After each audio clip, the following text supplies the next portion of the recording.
Je traverse la région de Gianyar. La date, la coutume, est omniprésente.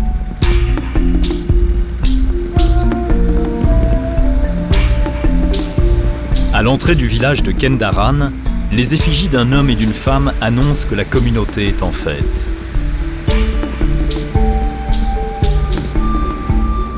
Des villageoises marchent en portant des offrandes. Il y a sans doute une cérémonie au temple. Allons voir.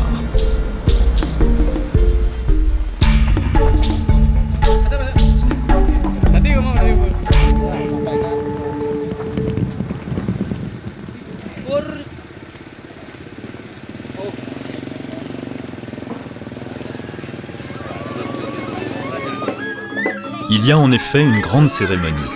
C'est une cérémonie spéciale, très rare, qui peut n'avoir lieu que tous les demi-siècles. Elle a été décidée pour deux raisons.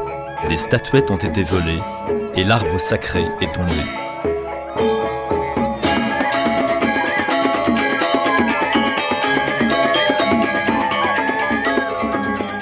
Il est tombé sous le vent, mais pour les Balinais, c'est l'occasion de se demander « Que se passe-t-il ?»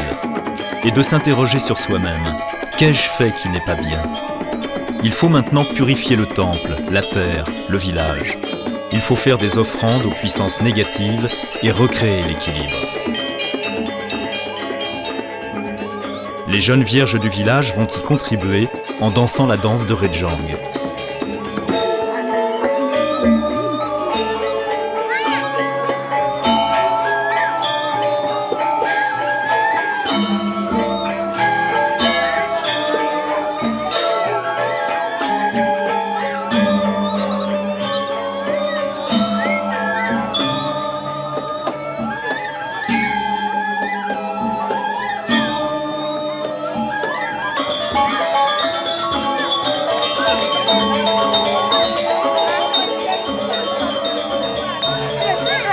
La danse finit par un cheminement en file autour du temple pour purifier le lieu.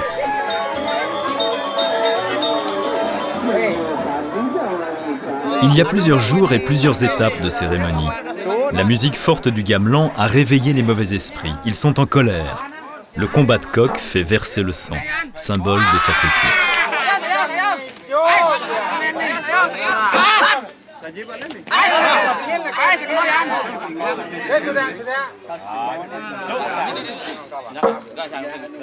Le sang et les offrandes sont donnés aux esprits pour les calmer, les contenter. Le dalang est là aussi pour les divertir. Les esprits sont contents et, repus de nourriture et de spectacle, ils s'endorment.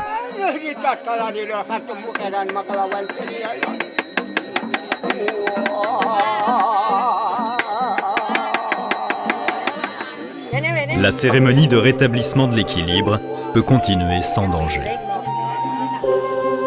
Mais de quoi donc dépend l'équilibre du monde ? En bon voyageur cartésien, je ne peux m'empêcher de me poser cette question. Un paysan, que j'observe un peu plus loin le long de ma route, m'explique que ni les dieux ni les esprits ne peuvent être responsables de tout. En tout cas, pas des oiseaux qui apprécient les jeunes pousses de riz. Il doit protéger ses rizières des assauts des volatiles durant une période critique d'1 mois, tous les jours du matin au soir. Et malgré tout cet effort, la riziculture n'est même plus suffisante pour vivre. Ce n'est pas rentable, parce que c'est un boulot trop pénible par rapport aux résultats obtenus. Trop dur, trop de travail.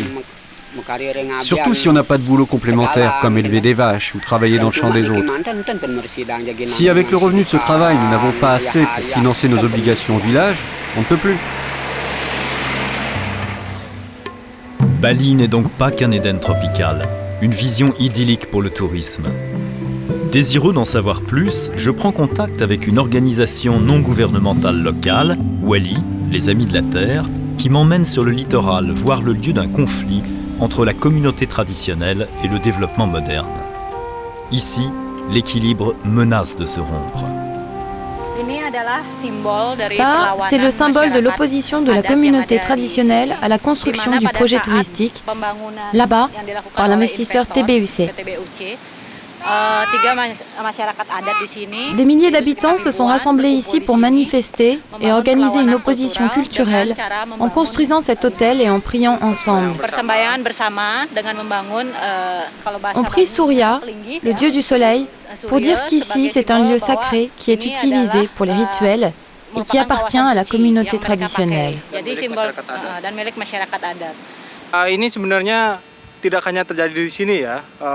En fait, ça ne se passe pas seulement ici. Le problème est le même partout où il y a des lieux publics. Ces lieux nous appartiennent à tous, mais ils sont divisés en lots pour faire des terrains pour le tourisme. Il y a beaucoup de cas comme ici où le bord de la plage est divisé en parcelles sur lesquelles on construit.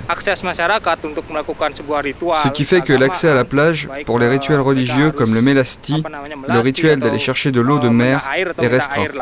Il faut dorénavant demander l'autorisation au propriétaire du terrain, à l'investisseur ou au propriétaire de l'hôtel. Ça veut dire qu'il y a une transgression du droit des habitants. Pourtant, ce lieu appartenait par tradition à la communauté. Il a été transmis à tous collectivement de génération en génération. Ça veut dire que les constructions touristiques se font au détriment de la communauté. Je poursuis ma route vers la côte est de Bali, la fin de mon voyage.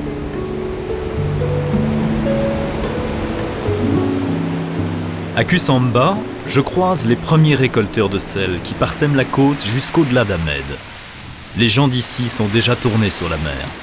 C'est une communauté pauvre qui reçoit peu de la richesse de Bali.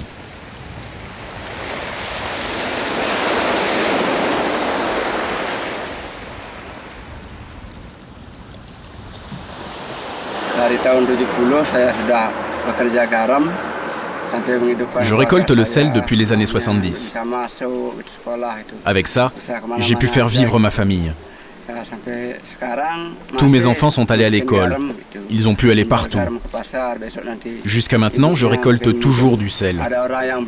Et je le vends au marché demain. Et probablement, il y aura une femme qui l'achètera. On répand de l'eau de mer sur le sable noir et on le laisse sécher.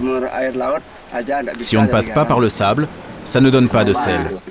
Si on met seulement l'eau de mer au soleil, on n'obtient pas de sel. Ici, il y a 3 personnes maintenant. Là-bas, je ne sais pas combien il y en a aujourd'hui. Avant, il y en avait 50 au maximum. Ils ont arrêté, ils ont donné comme raison qu'ils ne peuvent pas survivre avec juste la fabrication du sel. Ils étaient obligés d'arrêter. Mais moi, je continue jusqu'à aujourd'hui. Et nous sommes encore 4 personnes à le faire. Que quelqu'un achète ou même quand personne n'achète, je continue toujours à récolter du sel, tranquillement. Je pêche aussi, des poissons avec un petit bateau. Quand j'ai du poisson, je le vends et j'arrête de récolter du sel. À Ahmed, sous le regard du volcan Agung, le gigantesque, j'atteins l'extrême est de Bali et le détroit de Lombok. C'est la limite d'un nouveau monde, la ligne Wallace, une frontière géographique et climatique, un détroit profond que ni la faune ni la flore tropicale n'ont pu franchir. Au-delà, c'est le monde mélanésien, le climat de l'Océanie. Le détroit est profond de 1300 mètres. C'est le point de passage de l'océan Indien au Pacifique pour les sous-marins nucléaires. Un de ces monstres mortels est peut-être en train de passer sous ce petit bateau de pêche. Après Bali, l'Indonésie continue de déployer ses 13 000 îles. Bornéo, la Nouvelle-Guinée, des forêts en train d'être englouties, loin des regards et si proches.